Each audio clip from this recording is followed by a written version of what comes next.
Olá, amigo, olá, amiga. É bom estar contigo, partilhar contigo a palavra de Deus, partilhar contigo estas lições que nos trazem a maneira como a palavra de Deus olha para aquilo que acontece depois que o ser humano morre.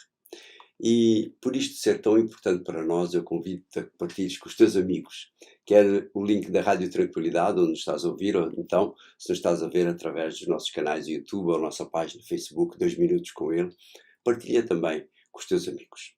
Porque estes temas são de extrema importância para os dias em que vivemos, especialmente quando nós olhamos para os temas que vamos abordar hoje. O título do nosso tema é Enganos para o Tempo do Fim. Antes de começar, eu gostaria de te dizer que este vídeo ou áudio que estás a ouvir na Rádio Tranquilidade é um resumo apenas deste tema que é abordado aqui ao longo de uma semana. Para que tu possas compreendê-lo e porque nós não conseguimos trazer tudo até ti, nós convidamos-te a que leias, e leias especialmente todos os textos bíblicos que aqui vêm, para que possas ter uma melhor compreensão destes temas. Se não tens o manual de estudos, manda-nos uma mensagem e nós com todo o gosto faremos chegar uma cópia do mesmo até ti. A semana passada nós vimos um assunto que é controverso, portanto, porque não é de acordo especialmente com a palavra de Deus, o inferno. Esta semana iremos ver, como eu dizia há pouco, um outro assunto sobre o qual nós devemos estar muito atentos e sermos cuidadosos para não nos expormos às suas influências. Quando nós olhamos para a literatura, os livros disponíveis nas livrarias, ou quando olhamos para os filmes em cartaz ou para as séries que são anunciadas nos canais de televisão por cabo ou por streaming, vamos encontrar uma mistura do real com o sobrenatural, aquilo que é místico. Um dos meios mais perigosos ainda que é utilizado são as séries de desenhos animados para crianças que fazem esta grande mistura. Todos estes meios que são apresentados, da comunicação, quer escrita, quer visual, são extremamente atrativos nas histórias que contam, no modo como são escritos, nos efeitos visuais que apresentam.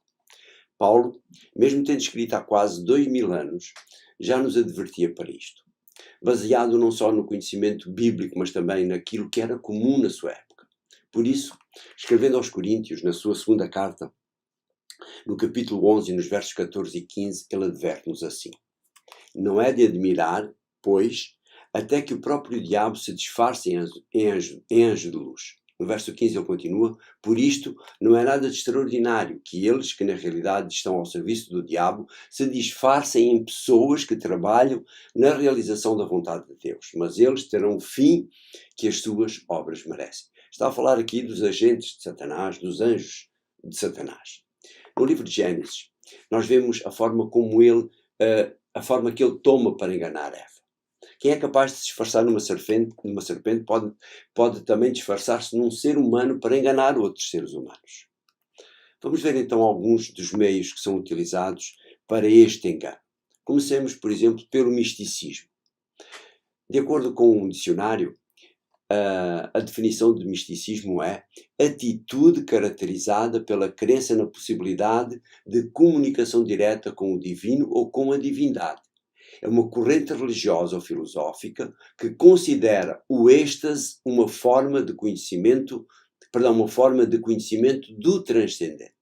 Ou seja, de acordo com estas correntes religiosas ou filosóficas, a pessoa comunica diretamente com o divino, recebendo instrução, e despreza assim a palavra de Deus, a Bíblia, e isto acaba por se tornar atrativo para as pessoas, pois elas conseguem construir uma religião à sua medida, uma vez que consideram as doutrinas bíblicas entediantes e muito restritivas. A resposta que muitas vezes é dada por essas pessoas é que elas acreditam em Jesus e que acreditar em Jesus é suficiente. Não importa se fazem ou não fazem a sua vontade. Jesus é muito claro quanto a qualquer forma de religião que não está fundada nele, que é a rocha verdadeira. Vê o que ele diz em Mateus no capítulo 7 e nos versos 26 e 27. Diz no verso 22, ainda, primeiro: quando aquele dia chegar, haverá muitos que me hão de dizer: Senhor, Senhor, não profetizámos nós em teu nome? Não fizemos numerosos milagres em teu nome? Nós chegámos até a expulsar demónios em teu nome. depois no verso 26 ele continua: porém, aquele que ouve as minhas palavras e não as põe em prática, pode comparar-se ao homem insensato que construiu a sua casa sobre a areia. E no verso 27, caiu muita chuva, vieram as cheias e os ventos sopraram com força contra aquela casa, ela caiu e ficou arruinada. Ou seja, quem não está firme em Jesus pode vir a naufragar. Uma outra prova, por assim dizer, para apoiar a teoria da imortalidade são as chamadas experiências de quase morte. Pessoas que foram consideradas clinicamente mortas e que depois são reanimadas e depois de serem reanimadas dizem ter visto seres de luz e terem sentido uma grande paz. Podemos olhar para estas narrativas acreditando que essas pessoas relatam, mas podemos olhar de duas formas possíveis. A primeira pode tratar-se de uma alucinação que ocorre em situações extremas, como falta de oxigênio no cérebro, ou então reação a coisas que foram lidas, conversas havidas ou até vistas em cinema e TV. A segunda hipótese pode ser um engano satânico, conforme diz o texto base do nosso estudo. Quando olhamos para os relatos de ressurreição, que vimos em estudos anteriores também, tanto no Velho como no Novo Testamento, não encontramos ninguém a contar o que quer que seja no período que mediou entre a sua morte e a sua ressurreição. Por isso, isto de quase morte, isto é enganoso. Vejamos agora uma outra crença muito comum em religiões orientais e popularizada no Ocidente em função do desejo humano de não morrer conjugado com outras religiões pagãs que advogam a imortalidade da alma. É a crença, de acordo com o mesmo dicionário, na passagem da alma humana após a morte do corpo para outro corpo. Ou seja, segundo esta crença, em especial no hinduísmo, a alma é imortal e ela progride em 6 classes de tipo de vida, podendo passar por seres aquáticos, plantas, aves, animais, outros seres humanos aqui na Terra ou até residentes no céu. Esta crença, tal como as anteriores, é antibíblica, pois não encontramos qualquer apoio para as mesmas nas Sagradas Escrituras, muito pelo contrário. Vê o que diz Pedro a respeito de Jesus e da sua morte na sua primeira carta, no capítulo 3 e no verso 18. Diz ele: também Cristo morreu uma vez pelos nossos pecados. Ele que era justo morreu pelos injustos para nos conduzir a Deus. Ele morreu fisicamente e voltou a viver pelo Espírito. Pedro não diz que houve reencarnação, diz que houve morte e ressurreição. Vê agora o que diz Paulo, escrevendo aos Hebreus, a respeito de cada ser humano. Cada ser humano, eu e tu, os nossos familiares que já morreram e nós que podemos vir a morrer. Diz: está determinado que os homens morram uma só vez e que depois sejam julgados por Deus. Que morram uma só vez. Não é que morram e voltem a reencarnar e voltem a morrer e depois voltem a reencarnar. Que morram uma só vez, diz Paulo. Vejamos uma outra crença. Esta crença é comumente retratada em literatura e cinema como necromância. A necromância. A definição que encontramos no dicionário é pretensa arte de adivinhar pela evocação de pessoas mortas. Ou seja, procurar saber o futuro consultando os mortos, como se estas pessoas mortas passassem, depois que morrem, a terem atributos divinos, nomeadamente a omnisciência, saberem tudo, até mesmo o que está lá à frente. Encontra-se isto em sessões espíritas, onde as pessoas invocam os mortos para saber sobre outros mortos ou ainda sobre o futuro, como dissemos. Muitas vezes, nessas consultas, acontece a personificação da pessoa invocada. Seja familiar ou seja amigo, aparecendo algo com a aparência física e a voz dessa pessoa falecida que é invocada. A Bíblia, especialmente no Velho Testamento, era muito clara quando estas pessoas eram levadas ao engano e era em relação a quem as enganava. Vê o que diz Levítico no capítulo 20 e no verso 6. E quem se voltar para os espíritos e adivinhos, mostrando-se infiel, eu viro-me contra ele e expulso do meio do meu povo, diz Deus. E depois no verso 27 do mesmo capítulo diz: se um homem ou uma mulher se dedicarem a consultar os espíritos ou praticarem adivinhação, serão condenados à morte por apedrejamento. É a sentença que eles merecem. No Novo Testamento, Paulo, conforme nós vimos no texto base da nossa lição, diz no capítulo 11 e no verso 15, vamos voltar a ver, por isso não é nada de extraordinário que eles, que na realidade estão ao serviço do diabo, se disfarcem em pessoas que trabalham na realização da vontade de Deus.